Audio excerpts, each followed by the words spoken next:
Greetings and welcome to HillCrest Wine Club Notes. We've got some beautiful wines to taste you on as we get into the new year of 2026. It's hard to believe, it's hard to say, but it's even harder to believe January of 2026. So, it's funny, I look back over the holidays and that we had some wines, from the 90s, and it doesn't seem like that long ago to a lot of us, and you start thinking about it, and some of those wines are 30 years old, and it's like, wow, it's really a miracle. Wine is such a beautiful, unique product that to take something that was made so long ago that's still so beautiful allows you to kind of revisit, which is one of the spectacular things about fine wine. So anyway, what we're going to try this go around is new releases, 2020 Cadiz. It's been a number of years since we've produced a Cadiz, so we'll talk a little bit about that stylistically. Also, 2022 Lo Americano. So this is our Garnacha-based red out of Priorat that we make with Poboleda. Poboleda being Carignan-based and Lo Americano being the Grenache-based. And then we're going to finish up, we'll revisit our Bianco, which is drinking really, really beautifully. And Bianco is beautiful fresh wine, but this time of year it's something I crave along with something else, and we'll discuss what that is. So anyway, with the 2020 Cadiz, so this is 3.5 years in barrel, and then about 1.5 years in bottle, and then releasing it. This wine, it was actually the very first Tempranillo that I made, and the concept was Cadiz was the first place that the Phoenicians landed, and the Phoenicians in about 1300 BC landed kind of the south coast, central part of the Iberian Peninsula in one of the very first, if not the oldest town or city on the south coast of Spain, Cadiz. And they brought with them vines and olive trees, and when they landed there were already vines being grown and wine being made. But when we moved here, I had really no intention of ever making Tempranillo, and the very first Tempranillo we made was this, and that was us kind of landing. So that was kind of the play. Cadiz, when we make it, it's 100% Tempranillo, which is really unheard of in the old world until modern times. Tempranillo is classically a very blended variety. Stylistically, it has huge range, as big, if not bigger, than most fine wine grapes.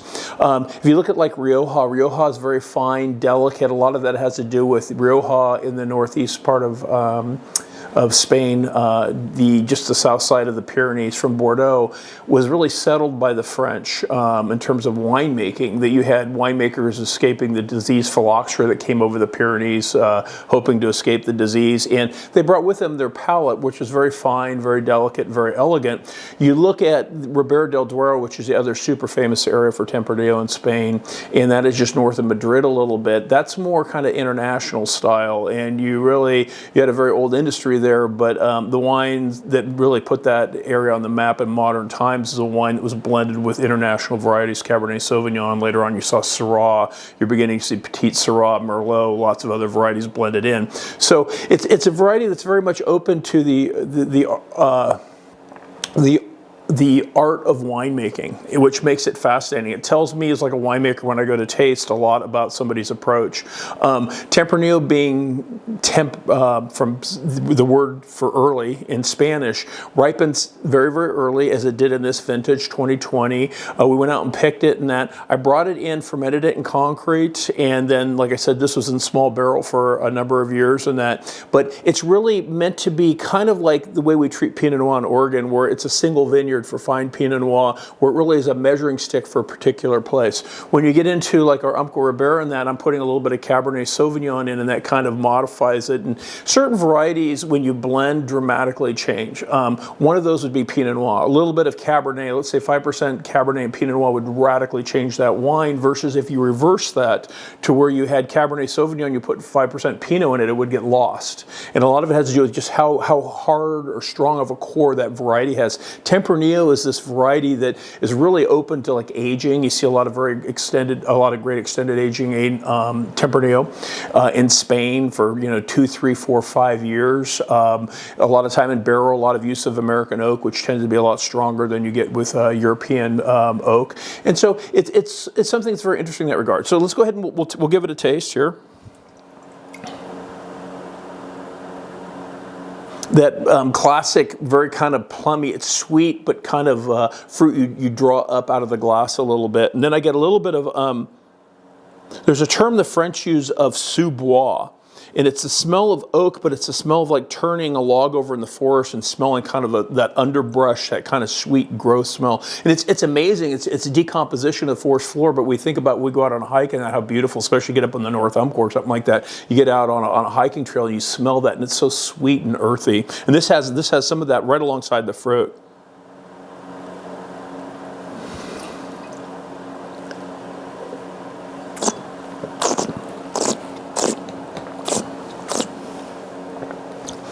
One of the things I love about aged wines, I like a lot of like medium to full-bodied red wines, maybe 5, 6, 7, 8 years in the bottle. At that point, the fruit's diminished a little bit. You get these other smells and flavors, but you also get this kind of softness and elegance in that. The brightness of the acidity and the tannins kind of show a little bit, but just super. I'd say elegant. And it's interesting, in this vintage we have a little bit more acidity than we would normally expect, which I actually like. There are vintages that play into certain winemaker styles, and for me I think 20 is one of those that captures it. Still very long. When you dry farm fruit, you get a lot of concentration, you see a lot of length, and I still get kind of the length, especially of like the wood and the acidity on the back end of that. Next we're going to move to 2022 Lo Americano. And this is a wine that Grenache, and we've discussed this before, can be very light in style, kind of strawberry, Pinot Noir, maybe a little bit more intense than Pinot, but kind of walking that path. The most powerful Grenache in the world comes out of Old Catalan or Catalonia, which is the southern third of the Pyrenees, where this wine comes from. 2022 was a super, super warm vintage that gives you a lot of power. That comes from very little water and concentration, ultra thick skins, very little moisture. When you go to press off, you might get 20%, 30% less yield in terms of volume of wine per ton, therefore giving you more concentration. There's a very famous quote from this vintage that one of the local winemakers in the area said 2022 was the year of 6 months of summer. It was so warm for such a protracted period of time. So this area has been warm, of course, for millennia, but this is, once again, it's an extreme characteristic. But the varieties that do best with that are Grenache. It's really built for that to a great extent. You see it all over the plains of Spain and other dry areas of the world. And then Carignan. And that's what this is. This is 25% Carignan on top of 75% Grenache. This has this has red fruit. This is even though it's a warmer vintage, it has a brighter fruit characteristic than the Cadiz. I get a little bit of like a spice to it, like a sweet spice character. And that's definitely from the Grenache. Grenache can be very, very kind of spicy sweet. And also, once again, a little bit of that kind of earthiness. This has a little bit of the Catalonia, Priorat area tends to naturally have this earthiness. A lot of the classic European wines in the old days was one of the ways you could separate like where a wine was from. If somebody gave you a glass of wine blind by smelling it, and if earth was a major component of it, oftentimes that was old world, whereas new world, it was typically oak and fruit. And now, due to winemaking styles being kind of woven throughout the winemaking industry, and that you have a lot of techniques crossover. We're a good example of using a lot of old techniques that you get that same characteristic even in young wines, but very intense, very, very kind of powerful.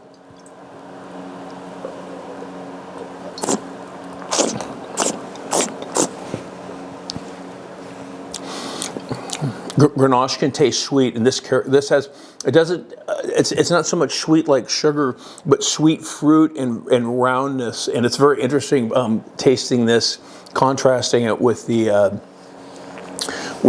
Cadiz. The Cadiz has kind of a very dark, kind of channeled fruit. This is kind of very, very round in the mouth to start with, and then the tannins. Grenache from this area, Grenache does have tannin. Oftentimes in New World winemaking, we kind of steer the wine away from that. This has a little bit of it, but it's very pillowy and very kind of fine. almost like citrusy tannin a little bit, which like the peel of the skin a little bit, but super beautiful. This was like roasted meat, something big and very kind of heavy, rich or whatever. This wine has that power to stand up to it. It actually is probably the most powerful Lo Americano that we've made, and once again, it's old vines, like 65, 66 years old now, but it shows that intensity. To finish up with, the Bianco, which is the older I get, the more I drink white wine. I love white wine, delicate, fresh in that, and this wine really kind of speaks to that style of like Northern Italian white, that it has complexity in that, but it's really meant to be almost like a laser beam kind of cut a little bit.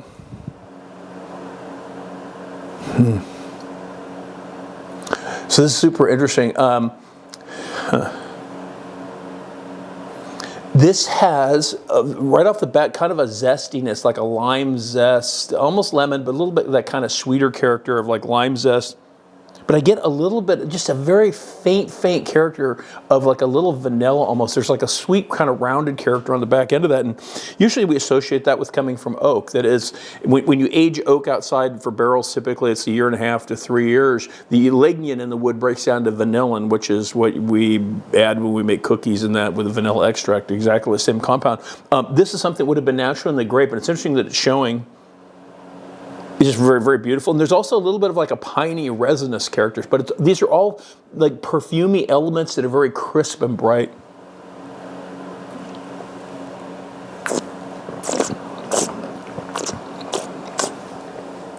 Some richness and some weight, but never kind of fills the palate. Kind of, it grows down a little bit, and you can see me doing a lot of that. It's got beautiful acidity.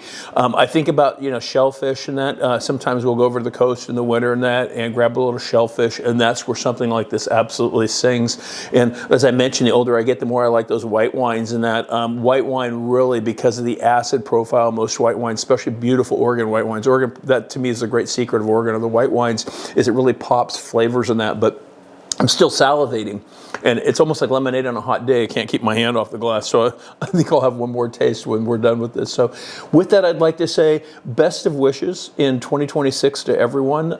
We're looking forward to another great season here in the Umpqua Valley, and our family, once again, appreciates your support, making our dream possible and allowing us to show what the best of Umpqua Valley is. So anyway, cheers, and to the genie in the bottle.